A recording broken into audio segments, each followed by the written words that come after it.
Welcome back to Mind Pump TV. Today we're going to talk about flattening the stomach or tightening the core. This is a question I get all the time, specifically from women, as to how do I reduce the circumference of my waist, tighten the general appearance of my midsection, and look a little bit leaner throughout my abdominal region. We're gonna navigate some of the BS in the industry, talk about some of the common products that get kind of thrown your way when you're looking to achieve a goal like this, and give you guys some actionable solutions to kind of achieve that look that you're going for. So let's dive in.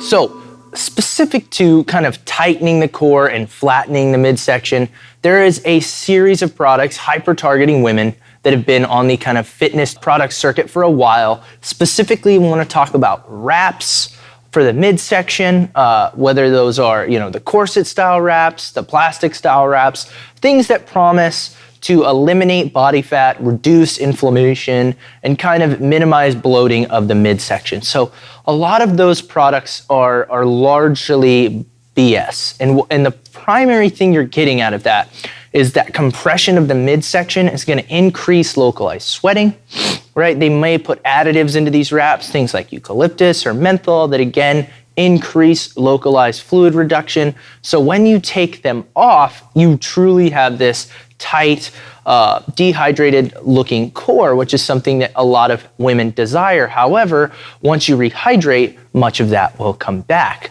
The second thing that I see a lot are these flat tummy teas or these toning teas.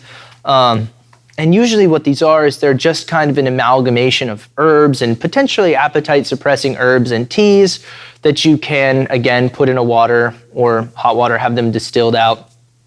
And you get a somewhat appetite suppressing effect potentially, but that does not have any effect on specifically to the abdominal region per se, right? Just taking some appetite reducing herbs is not going to reduce body fat in your stomach. If anything, it'll potentially help you eat less, which could do that.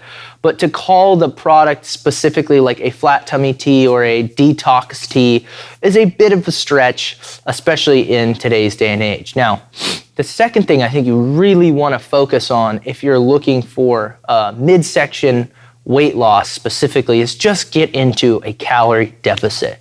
Start eating for your goals, right? High protein, high vegetables, try to get some carbs in there when you can, but look at your calorie intake and try to be in a deficit.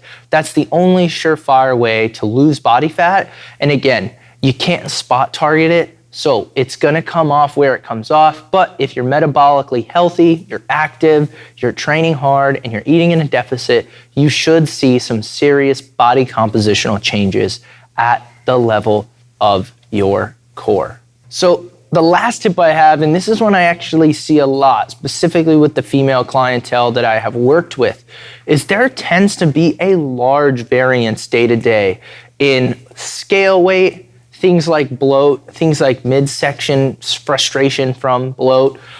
It seems to just be very common with women. It could be related to female hormones. It could be related to sodium and fluid levels. They fluctuate a lot. So one piece of advice I've always had for my female clients is to give yourself some slack, okay? Understand that the general appearance in bloat tends to fluctuate quite a lot, especially during certain times of the month.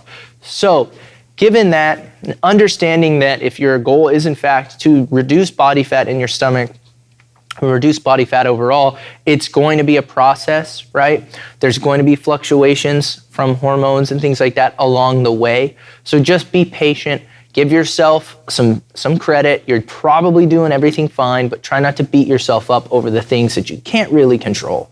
And then things like digestive related bloat and stress, if you have something like IBS or IBD, that's a completely separate thing altogether. It has really little implication on body fat in and of itself. It's just the appearance of the stomach due to things like digestive distress, gas, bloating, and all of that. So remember, 3 main tips are as follows. Try not to buy into any product fads, anything crazy like that.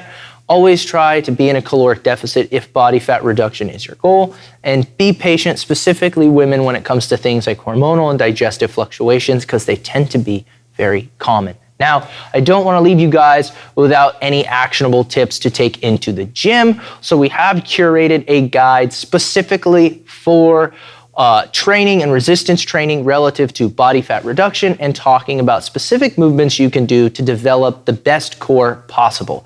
So we've linked that guide below for you guys in the description. Please feel free to download it, like this video, subscribe to the channel. More great content and guides coming your way. Thanks again so much for watching Mind Pump TV.